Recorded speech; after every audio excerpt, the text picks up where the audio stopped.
کتابیں کھول لیں ساتھی. یہ والی روایت ہے نا، المؤمنون کرجل واحد ان اشتکى عینہ اشتکى، یہاں سے بسم اللہ الرحمن الرحیم. قال رسول اللہ صلی اللہ علیہ وسلم المؤمنون کرجل واحد ان اشتکى عینہ اشتکى کلہ وان اشتکى رأسہ اشتکى کلہ. ترجمہ سنیں. جناب نبی کریم صلی اللہ علیہ وسلم کا ارشاد مبارک ہے کہ سب ایمان والے ایک شخص کی مانند ہے، یعنی ساری امت مسلمہ، سب مومن یہ کرجل واحد ایک شخص کی مانند ہے، ایک جسم کی مانند ہے. ان اشتکى عینہ، کہ اگر کسی کی آنکھ میں تکلیف ہو، اشتکى کلہ، اس کے پورے بدن کو تکلیف محسوس ہوتی ہے. وَإِنِ اشْتَكَى رَأْسُهُ، اور اگر کسی کے سر میں درد ہو، تکلیف ہو، تو اشتکى کلہ، اس کے پورے جسم کو تکلیف محسوس ہوتی ہے. پھر سے ترجمہ سن لیں. المؤمنون کرجل واحد، پورے سب کے سب ایمان والے ایک شخص کی مانند ہے. کہ ان اشتکى عینہ اشتکى کلہ، اگر اس کی آنکھ میں تکلیف ہو، اس کا پورا بدن تکلیف محسوس کرتا ہے، اور اس کے سر میں تکلیف ہو، اس کا پورا بدن تکلیف محسوس کرتا ہے. ترجمہ سمجھ میں آ گیا؟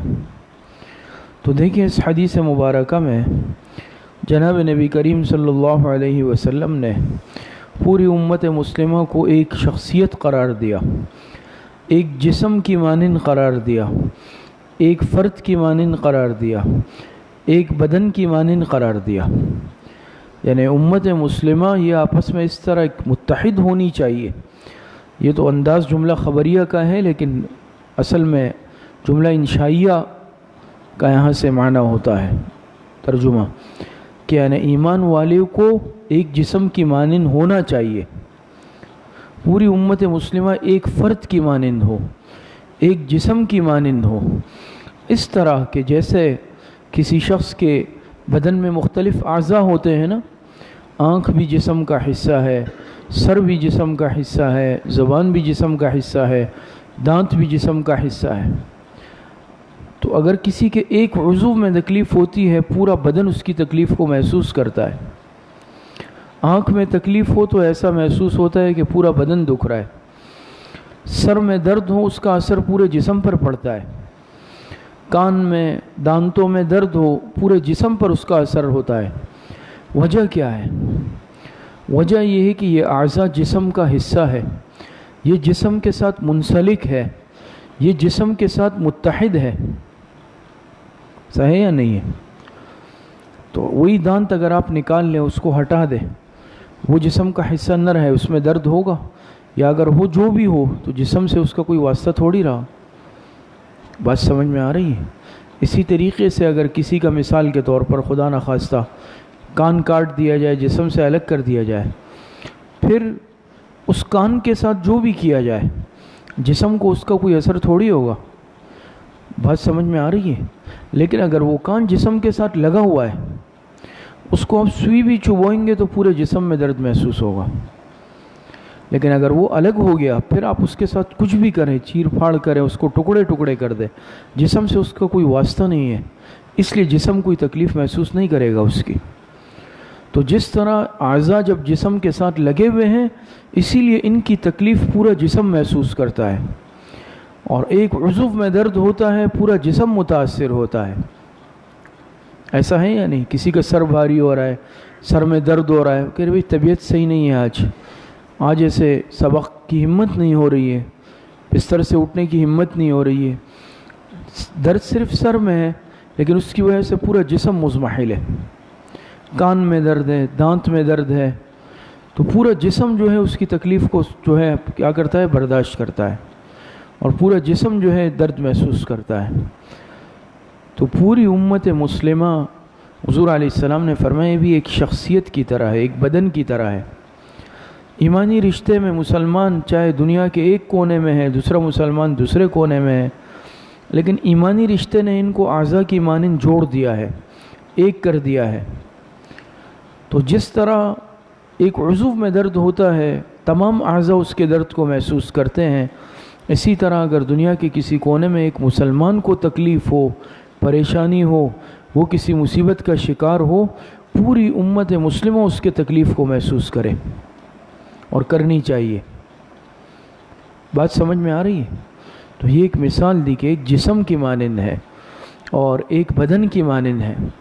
قرآن کریم میں اللہ پاک ارشاد فرماتے ہیں نا کہ انما المؤمنون اخوہ، کہ تمام ایمان والے آپس میں کیا ہیں؟ ایمانی رشتے میں جڑے ہوئے ہیں، آپس میں بھائی بھائی ہیں۔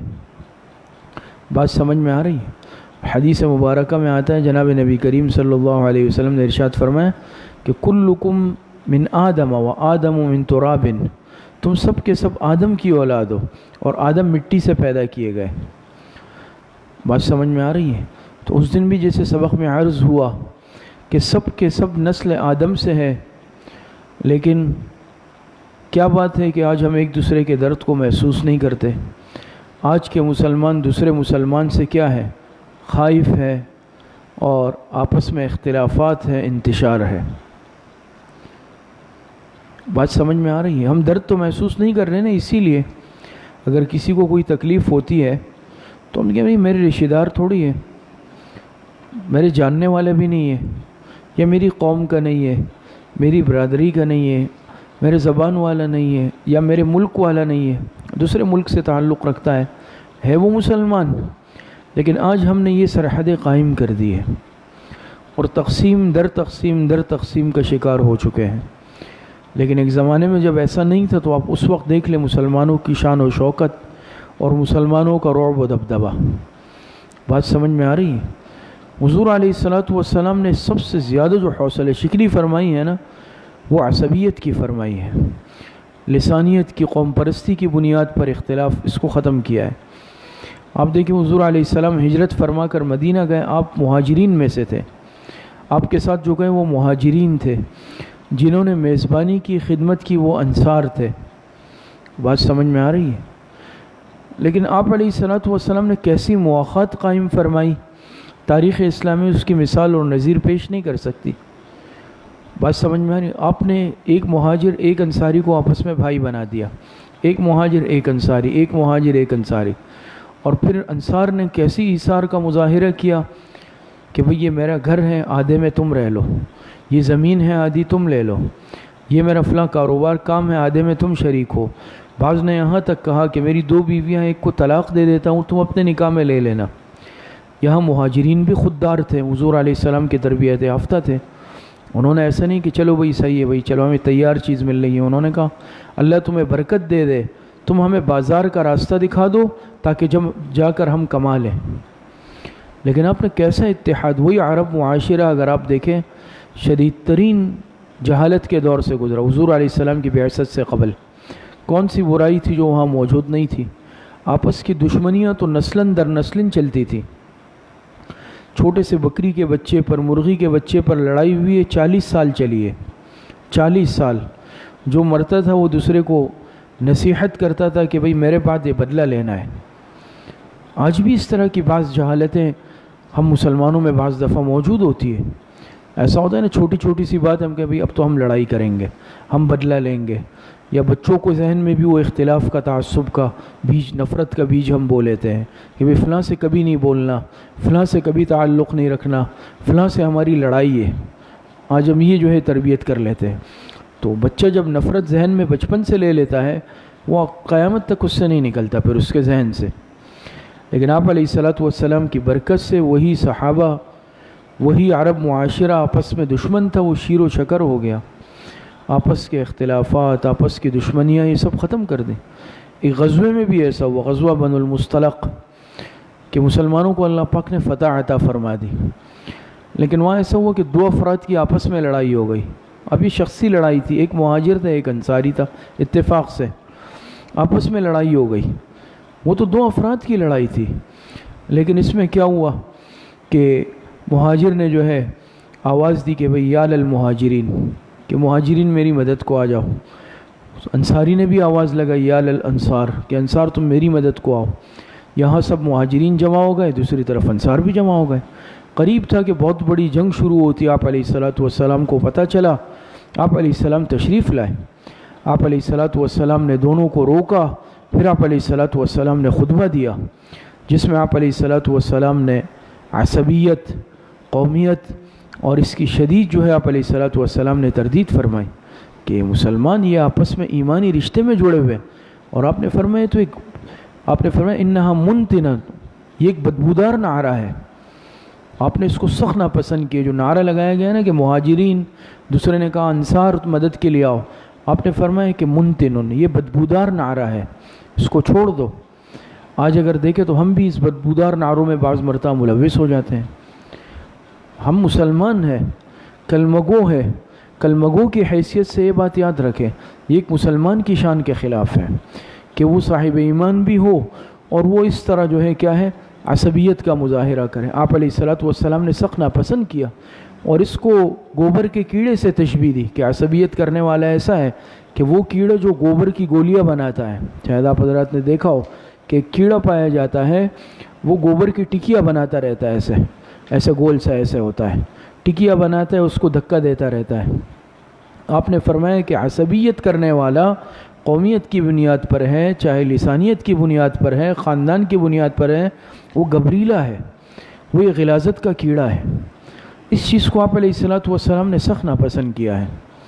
اور حدیث مبارکہ میں آتا ہے نا کہ مفہوم ہے، آپ علیہ السلام نے فرمایا کہ کسی عربی کو عجمی پر، کسی گورے کو کالے پر، کالے کو گورے پر، عجمی کو عربی پر، عربی کو عجمی پر کوئی فضیلت حاصل نہیں. اس بنیاد پر فضیلت، حالانکہ عربوں کی کیا حالت تھی. اگر دنیا کو دو حصوں میں تقسیم کرے تو عرب عجم، غیر عرب جتنے ہیں وہ سب عجم میں آتے ہیں. اور عجمی کے معنی آپ کو پتہ ہے؟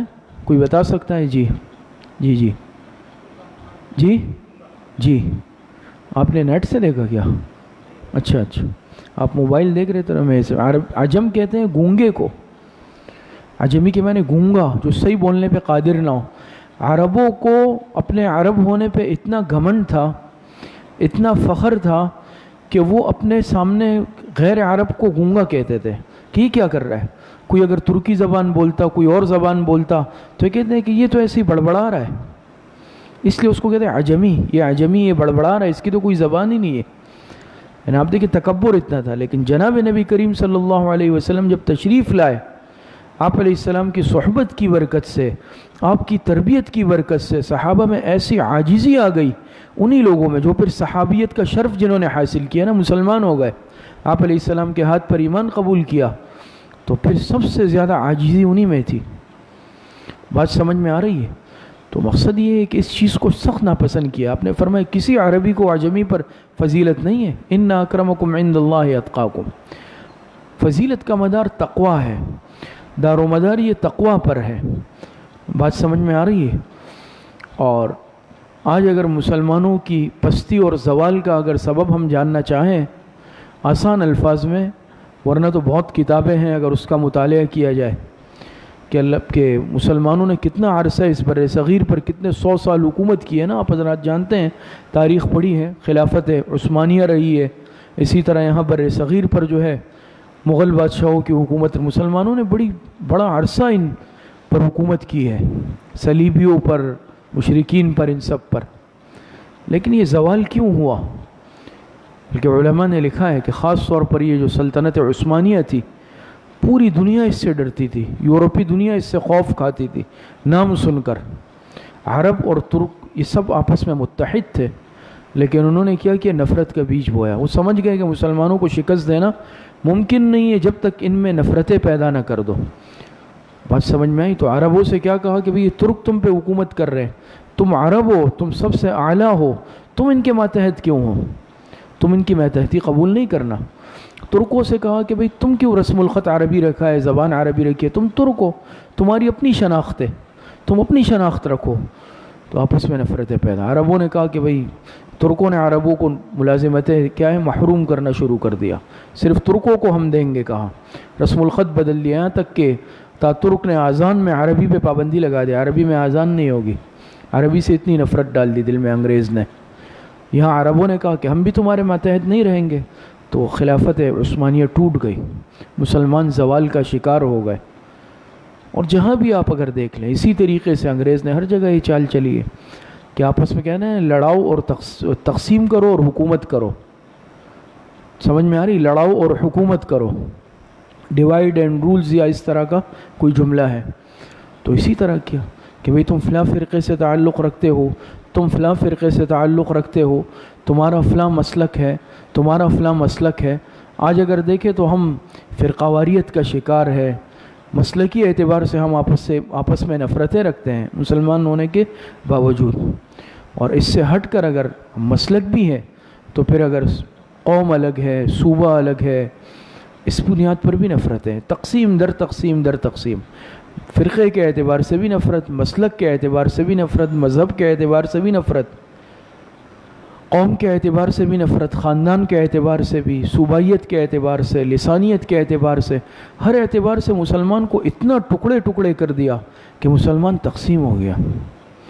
اور یاد رکھیں جہاں اتحاد اور اتفاق ہو اس قوت کو کوئی شکست نہیں دے سکتی، لیکن جہاں پر اتحاد ختم ہو جائے تو یاد رکھیں کہ پھر اس کی مثال اس بکریوں کے ریوڑ کی طرح ہوتی ہے کہ سب ایک ایک بکری جب الگ ہو جائے تو بھیڑیا ایک ایک کو کھاتا جاتا ہے، اس کے لیے بہت آسان ہو جاتا ہے، زیادہ مشکل نہیں ہے سمجھنا۔ صرف اپنے گھر میں انسان دیکھ لے، گھر میں، خاندان میں 3-4 بھائی ہیں، اگر وہ جب تک متفق ہوتے ہیں آپ دیکھتے ہیں ان کا اپنا ایک رعب ہوتا ہے، اپنی ایک طاقت ہوتی ہے۔ اگر ان میں بھی اختلاف آ جائے نا تو آپ پھر دیکھیں گے کہ کسی کی بھی حیثیت برقرار نہیں رہتی۔ یا کوئی بہت بڑا خاندان ہے لیکن وہ متفق متحد ہے، ان کو اللہ پاک ایک رعب اور دبدبہ دیتے ہیں، لیکن جب وہ خاندان بکھر جاتا ہے، ان کی آپس کی لڑائیاں شروع ہوتی ہیں، آپس میں نفرتیں شروع ہوتی ہیں، سب بے حیثیت ہو کر رہ جاتے ہیں۔ اسی طرح آپ قوم لے لیں، بڑی قوم ہے تو آج تو دیکھ لینا، آج تو ہماری یعنی تقسیم ساری قومیتوں کی بنیاد پر ہے۔ اگر آج اتحاد بنتے ہیں، زیادہ ہم کہہ رہے ہیں بھئی چلے بھئی کوئی اتحاد بناتے ہیں، کوئی یونین بناتے ہیں، وہ کس بنیاد پہ ہوتی ہے؟ فلاں قوم کا اتحاد، فلاں قوم کا اتحاد، فلاں قوم کا اتحاد۔ ایک ہی محلہ ہے، 4 یونینیں ہیں، چاروں الگ الگ قوم۔ کیوں ہے یہ؟ ہماری تقسیم یعنی ہمارے جو اتحاد بنیں گے کیا وہ قومیت کی بنیاد پہ بنیں گے؟ اس کا نقصان کیا ہوگا کہ کل کو یہ ہے، اب یہ ہماری یونین بنی ہے بھئی یہ ہمارے قوم کے لوگ ہیں، کل کو کچھ ہوگا ہم نے اپنے ہی لوگوں کا ساتھ دینا ہے، چاہے حق پر ہو چاہے نہ حق پر ہو۔ ایسا ہے یا نہیں ہے؟ اس میں کتنے ظلم کا ہم ارتکاب کر لیتے ہیں۔ کوئی بھی ہو، میں اپنے آپ کو پہلے مخاطب کرتا ہوں، یہ اس بنیاد پر اتحادی غلط ہے، قومیت کی بنیاد پر۔ ہاں اتحاد صرف ایک عنوان سے ہو، ایمان کے عنوان سے، کہ بھئی ہم سب مسلمان ہیں، مسلمان ہونے کی بنیاد پر ہم اتحاد کریں گے۔ اب دیکھیں نا ہمارے معاشرے میں محمد بن قاسم، صلاح الدین ایوبی، نور الدین زنگی، یہ سب گزرے ہیں، ان کے نام سے کافر کانپتے ہیں۔ صلاح الدین ایوبی اور نور الدین زنگی لکھا ہے، یہ غلام نسل سے تعلق رکھتے تھے، اصلاً یہ غلام تھے، لیکن آپ دیکھیں کس طرح ان کا ایک نام ہے، اللہ پاک نے کیا مرتبہ اور عزت دی۔ یہ غلام تھے لیکن مسلمانوں نے چونکہ اہل تھے نا تقوی کی بنیاد پر اور ہر اعتبار سے اہلیت تھی، تو مسلمانوں نے ان کو امیر بنایا، اور جب ان کو بنایا تقوی کی بنیاد پر اللہ پاک نے فتوحات دی۔ آج ہم اس بنیاد پر نہیں بناتے۔ آج اگر کسی میں صلاحیت بھی ہے، تقوی بھی ہے اور اس چیز کی استعداد بھی ہے، لیکن کہ یہ میرے قوم کا نہیں، یہ کیسے ہو سکتا ہے یہ میرا بڑا بن جائے، یہ میرے لیڈر بن جائے، ایسا ہے یا نہیں ہے؟ کہہ رہے یہ تو ہو نہیں سکتا، یہ تو نہیں ہو سکتا، اگر یہ چاہے کچھ بھی ہو جائے، لیکن اگر یہ میری زبان والے نہیں ہے، یہ میرے لیڈر بن ہی نہیں سکتا، میں اس کی اتباع نہیں کروں گا۔ دوسرا کہتا ہے کہ یہ میری قوم کا نہیں ہے، تیسرا کہتا ہے یہ میری قوم کا نہیں ہے۔ ہمیں اپنی اپنی قوم کا چاہیے، چاہے وہ 2 ٹکے کا انسان نہ ہو۔ لیکن اللہ پاک نے جو صلاح الدین ایوبی کو، نور الدین زنگی کو، عماد الدین زنگی کو، ان کو کامیابیاں دی، وہ اس لیے دی کہ مسلمانوں نے ان کو تقوی کی بنیاد پر امیر بنایا اور سب اس پر متفق ہوئے، یہی ہوا۔ لیکن جس دن مسلمانوں میں نفرتیں پیدا کر دی گئی اور یہ اغیار نے پیدا کی ہے، اور جس دن ہم تقسیم ہو گئے، تقسیم در تقسیم کا شکار ہو گئے، تو آج مسلمان کس ذبح و حالی کا شکار ہے وہ ہم اور آپ سب کے سامنے ہے۔ اسی لیے آپ نے فرمایا نا المؤمنون کرجل واحد، ہونا یہ چاہیے۔ لیکن اب محمد بن قاسم یہاں آئے تھے تو وہ کہاں سے آئے اور کہاں کس لیے آئے؟ آپ زیادہ جانتے ہیں ہم سے کہ ایک مظلوم بچی کی فریاد پر آئے تھے۔ یہاں پہ آئے نا سن یہ دیبل، یہ جو دیبل کی بندرگاہ بھی گزشتہ جمعہ ہمارے اتفاق سے جانا ہوا، اس کے صرف کھنڈرات ہے جہاں دروازہ تھا، باب الاسلام اس کو کہا جاتا ہے، وہ بندرگاہ ہے یہاں پر اگاروں کے پاس، بمبور کا علاقہ ہے۔ تو یہاں پر یہ اترے تھے اور یہ آئے اور دیکھیں نا ان کو انصاف دلایا، راجہ داہر کو شکست دی۔ کیا چیز تھی؟ ایمانی غیرت تھی۔ ایمانی غیرت بہت بڑی چیز ہے۔ اگر یہ ایمانی غیرت جب تک مسلمانوں میں تھی، ہر ایک ان کے خوف سے کانپتا تھا۔ جس دن ہم تقسیم ہو گئے، اللہ پاک نے ہماری جو رعب ہوتا ہے نا کہ نا ہوا اکھڑ جاتی ہے، وہ ہوا اکھڑ گئی ہے۔ اب کسی بنیاد پر بھی اگر ہم دیکھ لے تو ہر جگہ مسلمان پٹ رہا ہے، مار کھا رہا ہے، اور ہم صرف ایک خاموش تماشائی ہے، جس کو خاموش تماشائی ہے، حقیقت یہ ہے۔ اور ہم درد آج محسوس نہیں کر رہے۔ وہ وہاں سے آئے، عرب تھے، فریاد سن کر کیوں درد محسوس کیا کہ بھئی یہ کیسے ہو سکتا ہے کہ ایک مسلمان خاتون ہے، عورت ہے، اس کے ساتھ ایک ہندو ظلم کرے گا۔ ایک ایمانی غیرت تھی نا۔ اب تو اگر میرے پڑوس میں بھی کچھ ہو رہا ہے، میں بچوں کو بولتا ہوں بھئی خاموش ہو جاؤ، چھوڑ دو، اپنا کام کریں گے۔ ایسا ہے یا نہیں ہے؟ علاقے میں ہو رہا ہے، بلڈنگ میں ہو رہا ہے، محلے میں ہو رہا ہے، ہم کہتے ہیں بھئی اپنے گھر کے دروازے بند کر لو۔ یہی وہ مصیبت ہے اور یہی وہ اختلاف ہے اور قلبی یعنی بعد ہے کہ جس کی وجہ سے ہم سب پٹ رہے ہیں۔ آج اگر میرے ساتھ کچھ ہو رہا ہے تو کل کو کسی اور کے ساتھ بھی ہو سکتا ہے۔ ہم صرف بس یہ کہتے ہیں کہ میں ٹھیک ہوں، میں محفوظ ہوں، تو پھر کچھ بھی ہو رہا ہے ہونے دو۔ وہ ایمانی غیرت جس کو کہتے ہیں نا، وہ آج ہم سے نکل چکی ہے، یہ حقیقت ہے۔ تو آپ نے فرمایا کہ المؤمنون کرجل واحد، ایمان والے تو ایمانی رشتے میں ایک جسم کی مانند ہے۔ جسم ہوتا ہے، ایک لکڑی ہوتی ہے، آپ دیکھیں اس کو توڑنا آسان ہے، اسی پتلی پتلی لکڑیوں کا اگر گٹا بنا لے کوئی اس کو نہیں توڑ سکتا۔ یہ وہی لکڑی تھی اور اس کا وہی حجم ہے، لیکن اس کو کیوں نہیں توڑا جا سکتا کہ یہ مل گئی ہے، آپس میں مضبوط ہو گئی ہے۔ لیکن آپ ان کو الگ الگ کر دیں، سب کو توڑنا آسان ہے۔ اگر بکریوں کا ریوڑ بھی متحد ہو، بھیڑیا حملہ کرنے کی ہمت نہیں کرتا، لیکن جب وہ الگ الگ کر لیتا ہے تو پھر ایک ایک کو توڑ کر کھا لیتا ہے۔ تو آج یہی ہمارے ساتھ ہو رہا ہے کہ بھئی تقسیم کر دو، اور ہماری مثال فارمی مرغیوں کی طرح ہے کہ ہم ایک جگہ اس طرح بیٹھے ہوئے ہلنے کے بھی شاید قابل نہیں ہے، تو وہ جس پہ دل چاہتا ہے وہ ہاتھ رکھتا ہے اور اس کو اٹھا لیتا ہے، اور پھر جو ظلم کرتا ہے مرضی ہے اس کی۔ بس ہم کہتے ہیں چلے اس کے ساتھ ہو رہا ہے، میں تو ٹھیک ہوں، اس کے ساتھ ہو رہا ہے، اور ایک ایک کی باری آئے گی۔ تو بس عرض کرنے کا مقصد یہ ہے کہ اس حدیث سے ہمیں بڑا سبق ملتا ہے کہ ہم قوم پرستی کو، نسل پرستی کو، عصبیت کو، لسانیت کو، ان چیزوں کو بالکل ذہن سے نکال لیں، اس کو ختم کر دیں۔ اس کی بنیاد پر یاد رکھیں، کسی کے پیچھے نہیں چلیں۔ اس کی بنیاد پر زندہ آباد مرد آباد سب سے زیادہ کیا ہے؟ یہ نادانی ہے اور ناسمجھی ہے۔ یاد رکھیں، یہی جو سب مسلمانوں کو آپس میں باہم دست و گریباں کرتے ہیں، یاد رکھیں اندر سے پھر سب ایک ہوتے ہیں۔ بات سمجھ میں آ رہی ہے؟ تو ہمیشہ انسان آپس میں اتحاد اور اتفاق رکھے، اور ایمان کی بنیاد پر، کلمے کی بنیاد پر۔ اگر ایسا نہیں ہوتا تو بلال حبشی کو آپ نے یہ مقام کیوں دیا؟ ان کو مؤذن بنایا اور فرمایا بیت اللہ کی چھت پر جاؤ اور اذان دے دو، کسی اور سے نہیں کہا۔ جنت میں آپ نے فرمایا میں نے اپنے قدموں کی چاپ آگے سنی ہے، مجھ سے آگے تم جا رہے ہو۔ سلمان سے کیا فرمایا؟ سلمان منا اہل البیت۔ بیسیوں مثالیں، بہت ساری مثالیں۔ یہ وہ صحابہ تھے جو عرب نہیں تھے، عرب سے تعلق نہیں رکھتے تھے، لیکن ایمان لائے، حضور علیہ الصلوۃ والسلام کے وفادار تھے۔ آپ علیہ الصلوۃ والسلام نے کیا ان کی عزت افزائی کی۔ لیکن مکہ والے جو قریش تھے، اپنا خاندان تھا، انہوں نے مخالفت کی، ناکام چلے گئے دنیا سے۔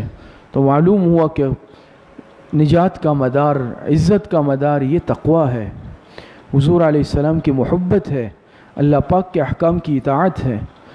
یہ نہیں ہے کہ میں اونچے خاندان کا ہوں تو بس اب کچھ بھی چاہے میں کروں، یا مجھ میں چاہے ٹکے رتی برابر صلاحیت استعداد نہیں ہو تو بس میں ہی میں ہوں۔ یہ بہت بڑا دھوکہ ہے۔ اصل بنیاد کیا ہے؟ وہ تقویٰ ہے۔ تو بہرحال بس عرض کرنے کا مقصد یہ ہے کہ کبھی بھی انسان اس بنیاد پر آپس میں نفرت نہ رکھے، آپس میں اتحاد اور اتفاق رکھے، اللہ پاک صحیح عمل کی توفیق عطا فرمائے۔